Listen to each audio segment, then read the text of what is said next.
Okay, so what happens in this video is that somebody is doing a wheelie in a group ride, crashes into somebody else, and has massive road rash. We're here or there. So this guy right here is the one that's going to crash.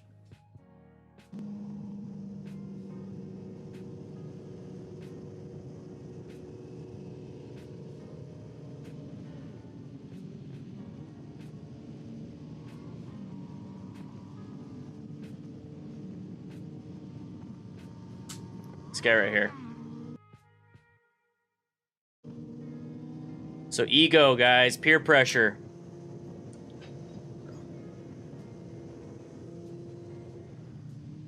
So real quick, we talk about people driving with their phones. We got people on their phones. So there's the impact. So there's the impact right there. Hits somebody else. So this is what I talk about when you're out in a group ride and people are doing peer pressure type crap. It's putting everyone else in danger. Yeah, so the whole peer pressure thing, it really goes back to the pack mentality. I should start using pack mentality more so than peer pressure. Sometimes you're gonna have people egging people on, but this right here is the pack mentality, where if you see something happening and you see all these things, your ego, everything starts to creep in, and you're like, I gotta show off, I gotta status, I gotta prove my status, I gotta start proving things.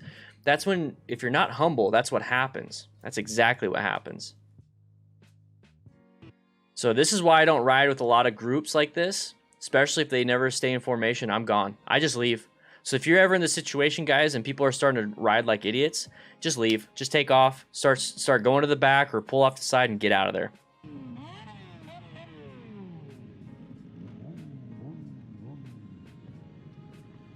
So this guy right here, I find this kind of disconcerting, is that he stops to check the bike and then he takes off. Ginger Chef, you got a Rebel 500? Yes! You're going to love it, dude. So he takes off. So I'm going to increase the volume for you guys so you can hear what they have to say. I'll pause it every time I make a comment. But people are starting to pull off on the road. And we're going to talk a little bit about the injuries. And we're going to end the stream on the injuries. I got 15 more minutes of the live stream. So if you want to get your name shouted out for being a patron or anything, even a super chat, membership, all that stuff, you better do it now. There will be a video later today at 5 p.m. though. But right here, so he's on the ground. So this is kind of what you start to see. You get off your bike, you see somebody on the ground. We're doing the initial scene survey. Okay, so we need to start getting an idea of what's happening. I see somebody on the ground, not wearing any gear. It's a motorcycle accident. Let's say I didn't witness the accident. It is more so like, hey, I feel like this is a single vehicle accident. He fell, crashed, whatever it is. His bike's in pieces. I see him over here. He's not on the road, so he either got ejected and flew off, or he slid off. Either way, very high mechanism, very high injury rate because of no gear, nothing to protect himself. So I'm moving up here. I'm thinking to myself, what is needed? I need to control traffic. There's a lot of crazy people out there on the road. I need to control traffic. I need to get 911 on the phone right now, get EMS on the way, just in case something happened, like severe. If he just gets up and walks away, perfectly fine. I'll tell 911, hey, we don't need you anymore. Or when they get there, I'll talk to the patient and I'll be like, hey, you could refuse service if you want to. I call 911 just in case. Another thing is that I need to start using some of these people. I need to grab one or two of them to start doing these things. I'm going to grab somebody and say, hey, you call 911. And then I'm going to grab somebody else. Hey, you block off this lane right here. I need you to get 100 feet down the road and block off this lane. I want people to start going in the opposite lane, the lane over here. That way I have room to work just in case. Yes, we are on the side of the road, but since I blocked off traffic, there's not going to be traffic backed up. So when EMS does show up, they have a nice space of 100 feet to park their bike, or not park their bike, park their ambulance and fire truck and police. That's why you do that. So that I did all that in my head the moment I got off my bike right here in this spot. And that's what training really kicks in.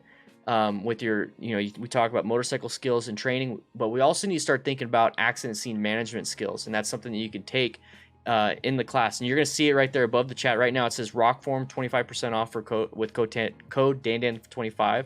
Go ahead and grab one. It's pretty cool. But you're going to see one that's going to pop up that says accidentscene.org. There's an online class that you can take. I think it's only $30, but you're going to get a lot of information. Part of the e-course that I'm putting together, it's going to have that included with my own version, my own input. So stay tuned. Patrons, you're making that possible. So we're going to move up to this. So when you start yelling, somebody call 911, somebody call 911.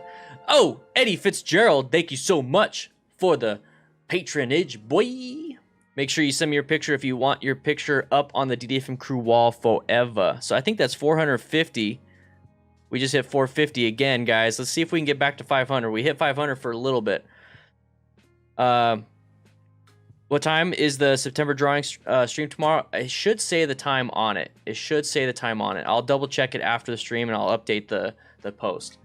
So when you hear somebody say, hey, somebody call 911, somebody call 911, this is why I say I want you to grab somebody and say, you call 911. Because if somebody just says, hey, somebody call 911, the person that heard it's going to be like, huh, are you going to call 911? Or they're going to look and they're look around. Everybody's going to start looking at each other. And it's like, oh, somebody's going to call 911. Nobody calls 911. So that's why you need to grab somebody. So we're going to move up to this part. So everybody's standing around, no clue what to do. That's fine. These people do not know what to do. Let's say you're the guy with the camera and you know what to do. Start utilizing these people. All you need is hands. You don't need brains at this point. So like I said, you call 911. Hey, you go control traffic. Hey, you help me out. We're going to do this. We're going to do this. We're going to do this. You need to be the one with the knowledge. Okay, so right here, these people are doing absolutely nothing. Nothing. And that is not helping this guy. What happens if that's you on the ground? Wouldn't you want some of your riding buddies to have some accident scene management training or have anything that will help save your life? What happens if this is your friend, this is your best friend, this is your family member, this is your wife, this is your cousin, this is whoever, and they're on the ground right now, and you don't have any training whatsoever? Let's say somebody ran into you or your friend, your loved one, and this is what happens, and they did nothing, it's not their fault, they're on the ground. Do you have that training? And if you don't, then we need to start thinking about what we can do. So right here, we're going to move forward. This discoloration, that is road rash. That looks like it's first degree road rash. There's first, second, third, and fourth degree road rash, just like first, second, third, and fourth degree burns. See, there you go. Save a Life right at the top. So Save a Life, roadguardians.org. Very at the top. Go there, guys. You're going to get some good training there. Honestly, good thing first aid training is mandatory for driving license. I think it should be... I don't know if it should be mandatory, but I think it should be offered. You know what I mean? At least here in the United States. I'm very libertarian. Yeah, he's almost in the recovery position. So recovery position is that if they pass out, they vomit, it's going to come out, not aspirate and go in their lungs. Anyways, this is first degree road rash. So you're going to have the top layer of your skin completely ripped off. So your nerve endings are exposed, and then you have some type of capillary bleeding, so it's going to kind of ooze out. You're going to have certain spots in there that are second degree, to where they're really exposed and it's very painful. You're going to have some venous blood. And then if you have third degree, that means you got flesh ripped off. Fourth degree, you pretty much got it all the way down to the bone, and the bone itself is starting to get shaved down. No gear other than a helmet. These are just regular shoes, regular shirt, regular shorts. You see how the shirt was lifted up during the road rash? Your jacket, that's why you need to have it not cinched down, but have it appropriately fitting around your waist. And this is why one-piece leathers and one-piece suits are really good, because it won't go up. You know what I mean? It won't slide up on you. So you found the time? Awesome. So it won't slide up on you. So you have some jackets that have a zipper that go to the back, so you can actually zip it and attach your pants to it. That's why they're there. I myself never really use it, but I mean, this is a great reminder that I should. So he's going to have road rash right here, but underneath that shirt, he's going to have road rash too, because you have heat transfer going through the cotton fabric. So remember, this is an abrasive injury, but then you also have abrasion right here, like a carpet burn, like a rug burn, and that's going to start transferring heat to the skin, and you're actually going to have first or second degree burns. You have first or second degree road rash here, but you're going to have burns there, and then quite possibly along the hip. So this is why you have hip armor. But we're going to go ahead and move forward just a little bit so we get a better shot.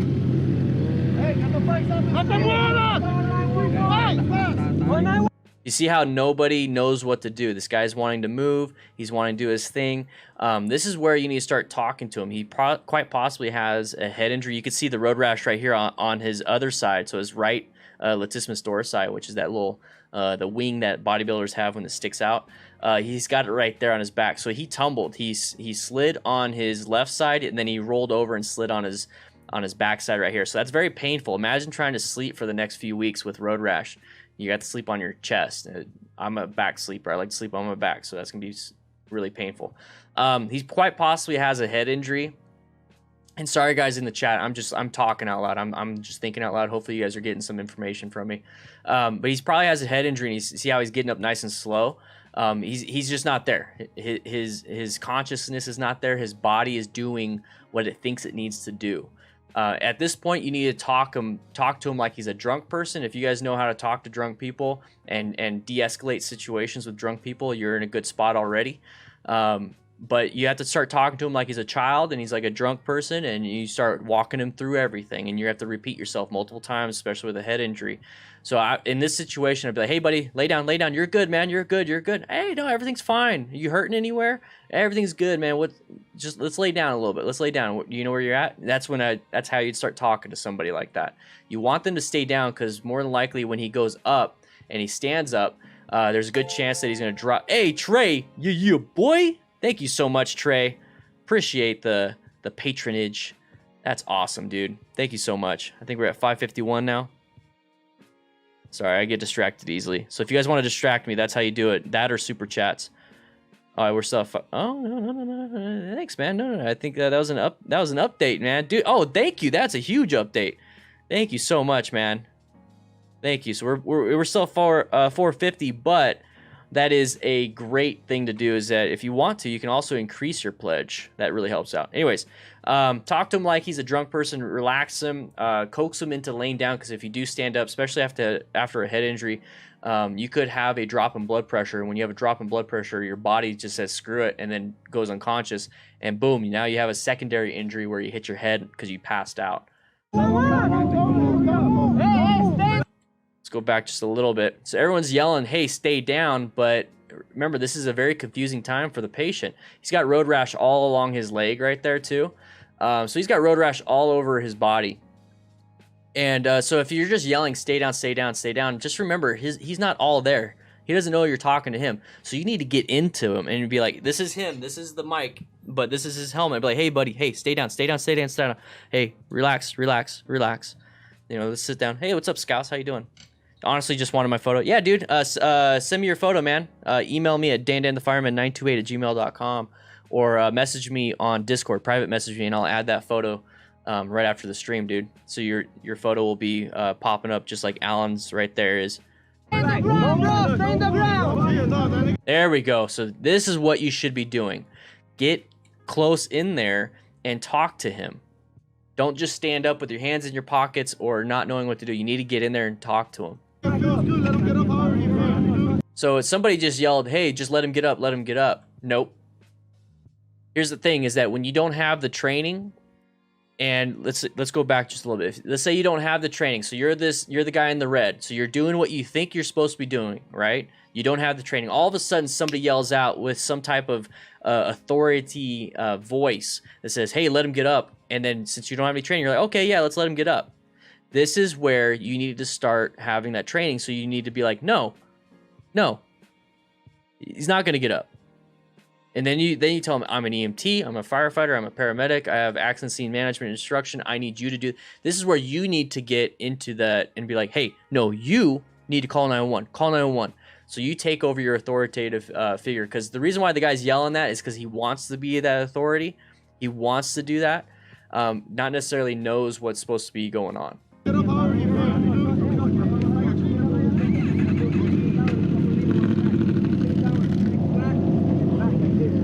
Everyone's guessing what's going on, and I think a lot of that is a distraction injury. He was saying watch his back. He's got a lot of road rash on his back. That's a distracting injury. He has road rash. But what about his spine? What about his liver? What about his spleen, his stomach, his large intestine, his lungs, his rib cage? What about the actual structure of his body? What about the concussion that he has? What about his cervical spine? What about all that stuff?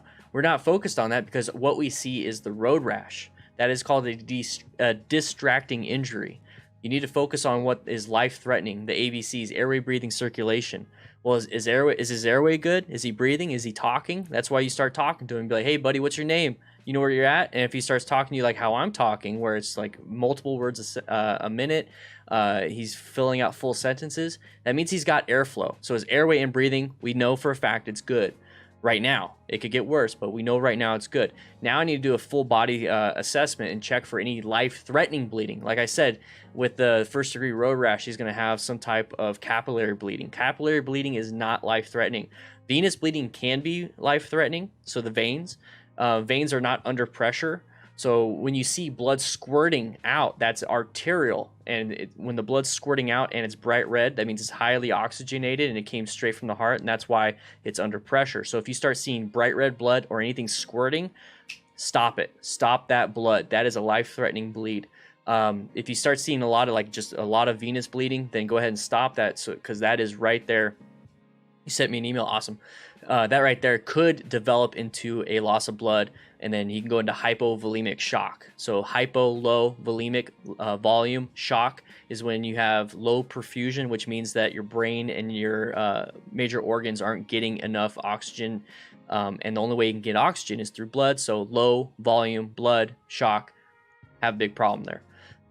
You'll learn a lot of this stuff in accident scene right there, roadguardians.org. You're going to learn a lot of that at accidentscene.org or roadguardians.org. Both go to the same place. So you've seen how he's like, oh, he's got injuries on his back. If we lay him on his back, this is what's going to happen. This guy's guessing everything.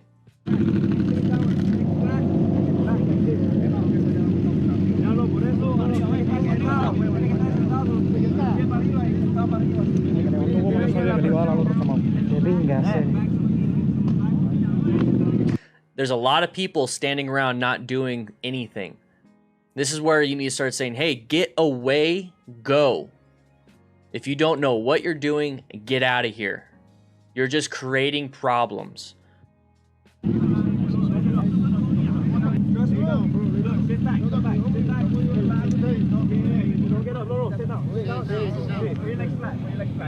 So they literally moved him from his knees to his butt.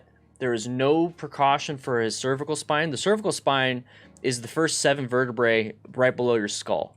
Okay, so the first 7 vertebrae. The first 3, no, I'm sorry, the first 5. No. First 3 to 5. Anyways, I think, yeah, I believe the first 3 includes your brainstem. So if the first 3 get broken and they slide on you and it snaps the brainstem, you're dead. After that, I think 4 to 7, if you snap any part of your spinal cord, then you're paralyzed from the neck down.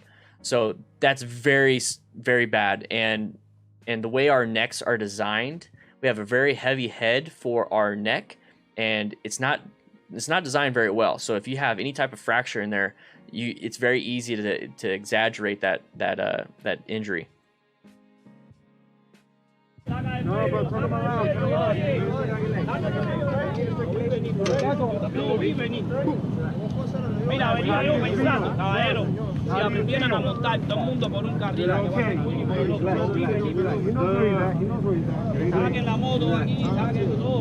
So somebody was saying he knows where he's at, and that's perfectly fine. You can know where you're at. So whenever I ask a patient, like, so I'm trying to get his level of consciousness. That's what it's called, LOC, level of consciousness. I'll ask him his name. Does he know where he's at? Does he know who the president of the United States is? Do you know what city you're in? So person, place, thing, and then current event is what I pretty much ask, because I want to know where he's at. Because you can ask, hey, you know your name? Yeah, my name's Daniel. Oh, do you know where you're at? Yeah, I'm in Tucson, Arizona. Okay, cool. Do you know who the president of the United States is? Yeah, it's Obama. And then you're like, oh, there's a flip of a switch, because you could be living in Tucson your whole life. You could know your name your whole life. And that's easy to answer when you have a certain part of your brain damaged. But a current event, and I use the presidency as a good way, because it changes every either 4 to 8 years. I'll ask them that, and then if all of a sudden they're like, yeah, Obama or George W. Bush is the president. And I'm like, oh, okay. There's something here. He's not exactly fully alert. So yeah, just because he knows his name and he knows where he's at doesn't mean he's actually all there. And then on top of that, this is a critical incident, so you need to ask every 5 to 10 minutes. And because who knows, in 5 minutes, 10 minutes, the bleeding could get worse or something else could get worse. And then you ask him again, hey man, what's your name? Daniel? See how it can switch?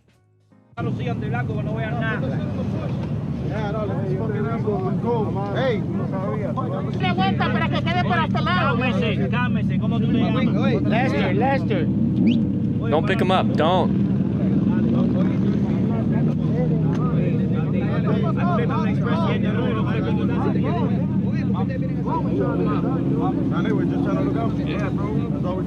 Ya, para que no haya chisme ni nada, caballero. Vayan a ver a hoy. Porque yo voy a coger el camión. Oh my gosh. If he can't stand up on his own power, there's something wrong. And you shouldn't allow him to get up or try to get up. If it's not like a normal thing where like when you get up from sitting, you kind of pop up and you're all good. Typically with people with injuries or brain injuries specifically is that they're going to try to get up and they're stumbling. Like I said, they're drunk. So if you witness that, you really need to just let them lay down or sit down and not do anything. It's better to let them lay down, honestly, because now you're keeping the spine in line. Don't take the helmet off. Do not take the helmet off. This is one of those things that I'm really happy that I have the experience as an EMT firefighter for 10.5 years, and I've witnessed this. I have been in here. I have been there and witnessed people doing this crap and making things worse. I've witnessed it. I've had to deal with the aftermath with these people. He's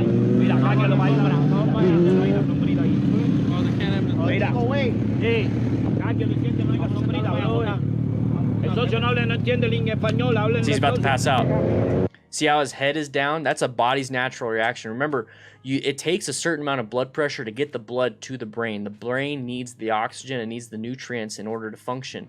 If it's low glycemic, low glucose levels, like in a diabetic, you pass out because your body doesn't have what it needs. Also, with low oxygen, you're gonna pass out. So what's happening here is that his brain has an injury, so his blood pressure probably bottomed out. It's not getting the oxygen, it's not getting the nutrients it's supposed to get because it doesn't have enough blood pressure, or it's not high enough blood pressure. So what the body's naturally going to do is put that head down and lean forward because it wants the body closer to the heart. So when the body's closest to the heart on an even plane, because remember, the blood has to go against gravity to get to the brain, that's why you need blood pressure, is that right here, he's leaning over. His body's natural instinct is to lean over or pass out. It's going to want to pass out, so it's laying flat on the ground. Therefore, the blood is able to get to the brain. That's why whenever you stand up super fast after like either being dehydrated or not drinking enough water or just whatever it is and you feel dizzy, your blood pressure drops so much that you're roughly about to pass out. You could pass out easily.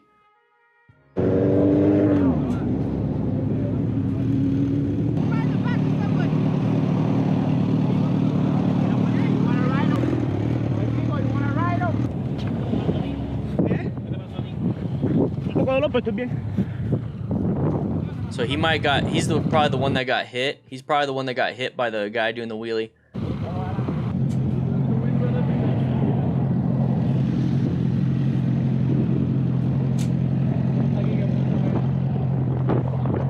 Motorcyclist go right there, and I don't know if this motorcyclist with the camera is going to be like, you know what, I want to catch up and show off. So ego might be a play in this, but look at his hands. Watch the jerky movements, you know, the shifting, the throttle. He's going full speed, almost in the red zone, and then he's going to panic brake right here. Boom, panic brake because he saw the brake lights. He's going to have a lot of laceration.